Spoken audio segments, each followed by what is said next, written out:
Good evening, boys and girls, ladies and gents. Thank you for tuning in. This is Genviève, and you are on Genviève TV, your channel for forensic and clinical education. And this evening, we have had an all day, actually, tropical summer rainstorm here in Oregon in the Pacific Northwest. It started very early in the morning. Hello, Darren. Thank you for joining. It started very early this morning with thunder and lightning and pouring rain over the top of my little center here. Patrick, you made it. Angel, hello, Rick. I have a good topic. It's good. You're gonna like it tonight. So, tropical rainstorm today with pouring. I think it was hail. It was so loud, and you awaken around 5, 6 a.m. and you hear this thunderstorms and lightning, and it makes you hello, hello, hello. It makes you feel so cozy in your warm, comfortable bed.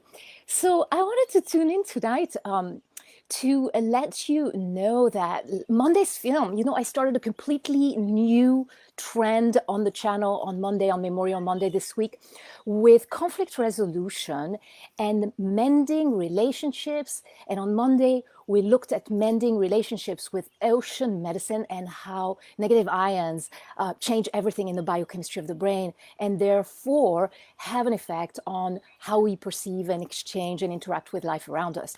The film was incredibly well received. I think I've never had film on my YouTube channel that has performed so well. On Facebook, there's at this moment 335 views, 30 likes, and 30 comments. And on YouTube, also 30 likes, 30 comments, and it's already past the 101 views already. So it's very encouraging, and I love everybody's comments on the channel on YouTube. So I think it's telling me that that new chapter that I'm embarking on might be a lot more fun and maybe more instructive or entertaining, or maybe more needed right now at this moment for everybody.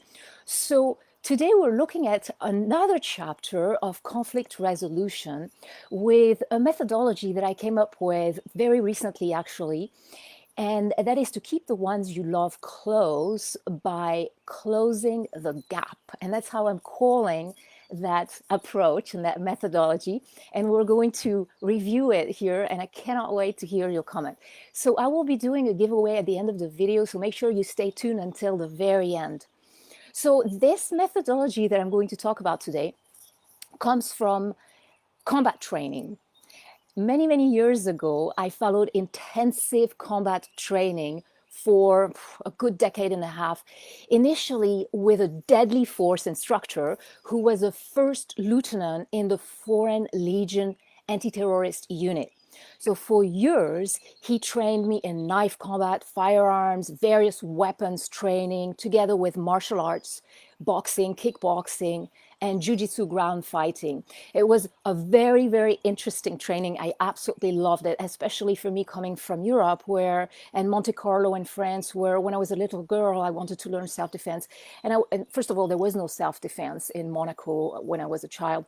And secondly, whenever I encountered martial artists and I would tell them, I want to learn from you, please train me, teach me techniques so I can protect myself, they would always tell me, oh, martial arts is a lifestyle, and it'll take a lifetime to learn. And so only when I arrived in the US did I encounter true self-defense with combat forces. Hi, Emily. Thank you for joining, sister.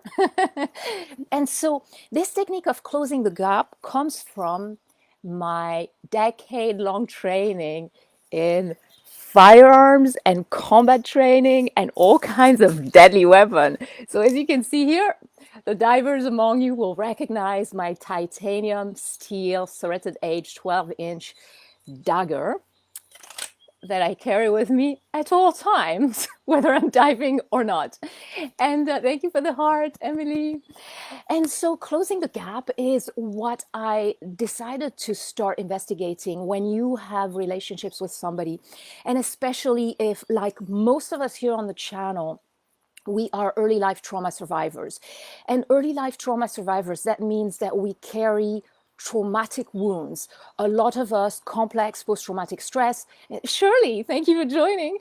Complex PTSD, CPTSD, that is often completely misunderstood, even, by the professional mental health field nowadays. So I work in close collaboration every single week with a clinical director of one of the largest psychology and counseling training center in the whole West Coast. They have multiple locations. And he's, of course, very well aware of CPTSD, not to be completely misdiagnosed as it's been. I constantly watch YouTube and see people describing abandonment trauma as a personality disorder when it's absolutely not. And that has been a trend for the last decades in the mental health field, or even maybe a lot more than that, that some symptoms of post-traumatic stress and trauma were misdiagnosed for personality disorders when all they are what we call sequela to trauma. It's early life wounds, and the brain has taken very responsive and reactive approaches to respond to terrifying wounds. And so one of them is abandonment trauma, but it's not just abandonment trauma. Anybody who's been traumatized on some level is going to carry the charge of that trauma and respond to similar situation. And I speak a lot about that. It's the early life wound. In hypnotherapy, we call that the ISE, or initial sensitizing event.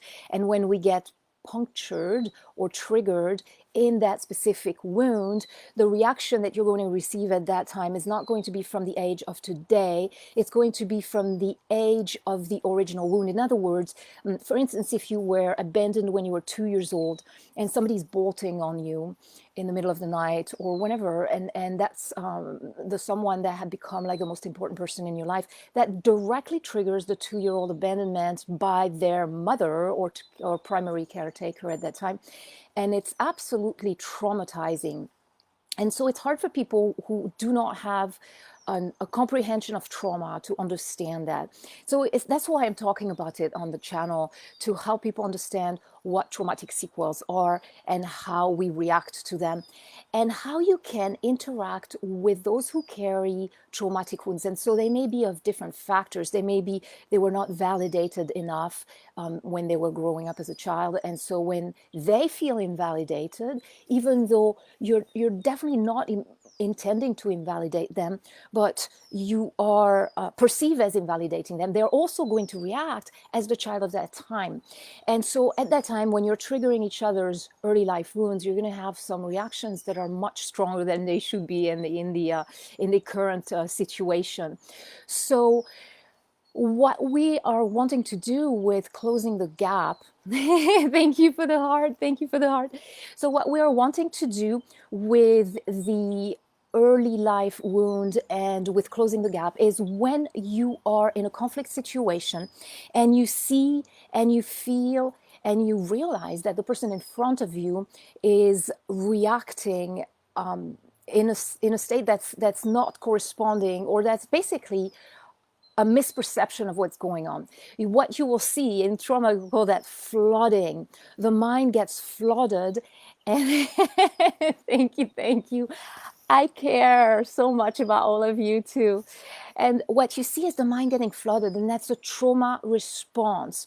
You're no longer having the clarity of mind from the other person to respond to the dialogue. They're going to be shutting down, and they're going to overreact, and they're either going to bolt or they're going to attack, right? And so my methodology here today of closing the gap comes from the combat training. So when you are in knife fight, when you train in knife fight with combat forces, if somebody is waving a knife at you, the combat SWAT teams and such and the forces are going to tell you your instinct is to back away, and that's where you get sliced. Actually, if you back away, you're going to, there's a long extension of your arm here. You're going to get sliced and you're going to get damaged. So exactly like boxers do, and you've seen that. You've seen the boxers. My light is going off a little bit here. You've seen that in boxing as well. Instead of doing your instinctive reaction, which is to back away and to fight, what you want to do is close the gap. So when somebody is is attacking you with a knife, you want to come in and close the gap, and at that point you can grab the weapon, and you'll be much safer than if you back away. Besides, they can also, knife throw at you, etc. So closing the gap. You see this in boxing matches as well. When boxers are getting tired, they're going to come in close and hug the opponent, and they're basically protecting themselves by hugging as tight as they can, as close as they can in a boxing match. They're protecting themselves from the hit, and they're getting in close in contact, and they're able to rest. So closing the gap in conflict resolution, and that's my own methodology as of right now. I brought it to the clinical director of my trauma center, and he thought it was a really good idea. Closing the gap is realizing at the moment where there's a conflict with somebody you love that the conversation is becoming negative, and the points are not coming across, and the clarity is gone, and you're both flooded, and you're both basically moving onto attack mode, and it's going to go nowhere. That's where each person's mind shut down, and it just becomes conflictual. In fact, it's a bit like sides of the magnet that repel. When you start with all the emotions, you're misunderstood or being misunderstood, and you're feeling rejected, neglected, not respected, whatever the case may be. That creates a strong emotional reaction from your end. And that strong emotional charge, our emotions transmit. Just like radio waves, our emotions are actually transmitting constantly. Patrick saying, fighting with me with a knife is no good. Right on.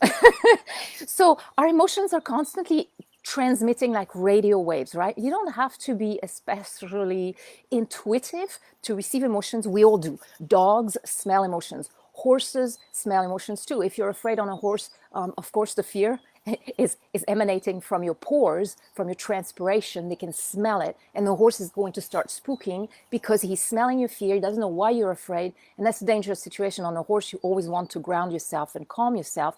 Dogs also smell our fear.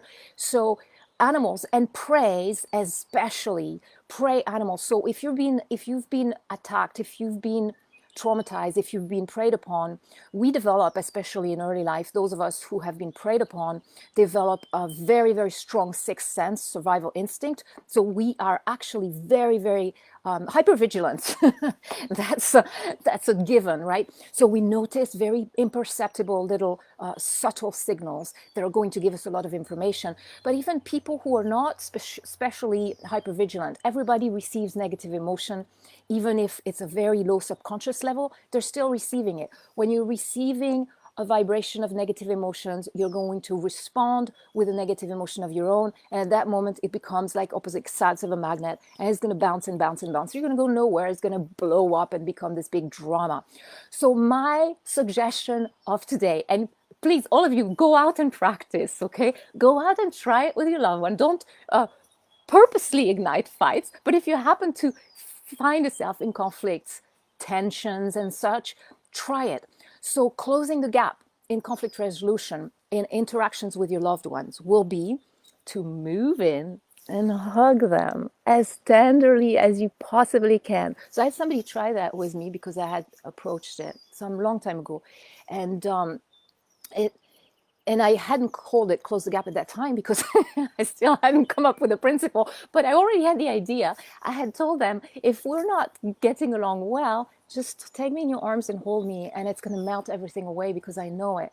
And in conflict, he tried it, but what he did is he grabbed me and just squeezed me. And what that did is it hurt me. So it didn't work because it was a very violent squeeze. So what I'm asking you to do, even though we're talking about combat here, don't bring your weapons, don't bring your guns, don't bring your firearms and your daggers like me. You leave all that on your bedside table if you like. But when you're in a conflict, just move in close and hug them, because go back to my last video of last week. ideation, ideologies, principle, theories, who's right, who's wrong, all of that stuff is irrelevant. In the grand scheme of things, we're not going to care. And if you look back at the path of your life, who was right and who was wrong at that moment in time in your life, what we're going to care is who did we meet and who made an impression and who got close to our heart and who was able. That light is going off really bad. I hope you can see me. And who was able to touch your heart. And isn't it more important when somebody's touching your heart to preserve that relationship than to argue endlessly about a point and who did what and who said what and all that stuff? In the end of the day and the game and the life path, it's totally irrelevant who said what and who and what happened. What's relevant is how were we able to keep the peace among people who, all of us come from very different backgrounds and very different cultures. And today, in today's world, a lot of us are traveling around the world and enter different countries and ideologies, and so it's not that easy to understand each other always and interact with each other. And Valérie, yeah, I believe this is the first time. Everybody say hello to Valérie. This is the first time that Valérie is joining me live. Thank you, thank you. See, it's very late today, but I wanted to bring you this so that, we all have different background, different wounds, different sequels, different trauma sequela, different reactivity. And what's important is the value that we found in one another. And when you find somebody that feels so amazing to your heart and to your life, with who you laugh and share amazing memories and you match so well, that relationship is so much more valuable than ideologies and theories and debates. All of that is irrelevant.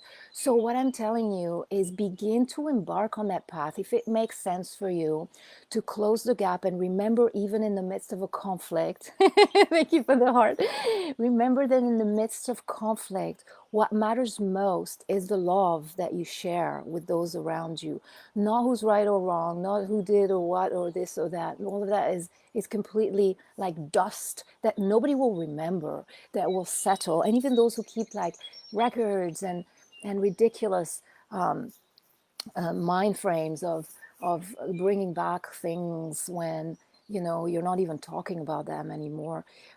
It's all irrelevant. What matters is the warmth, because when you share your life with somebody that brings you joy and smiles and hopes and goals and dreams and beauty and meaning, that is so important. That's so much more important than anything else. So try this in your conflict resolution. When you see in your conflict situation for a resolution, that's better said. When you see things are getting out of hand, stop. In fact, that's a DBT technique that I'm learning right now with a clinical director of the trauma center. Stop. And what that means is, first of all, you stop. Secondly, you take a breath. Send that breath from head to toes. Allow it, like we do in hypnotherapy, to cleanse your energy internally. Open the door to your mind. Release like birds all the negative emotion. Observe and proceed. And proceed with the love first and the mind second. The emotion, the heart. Proceed with the heart first. So what I'm asking you to consider doing is moving gently, not harshly, and take your loved one in your arms and just hug them. Put your face in their chest if you're shorter than them, or bring their face in your neck or chest if you're taller than them, and just breathe in with them and say, let's just take a breath and let's just pause that for a while and just allow that gentle love here to restore and rebuild. And tell me how this works. So try this at home, not on cougars, not on bears, not on wildlife.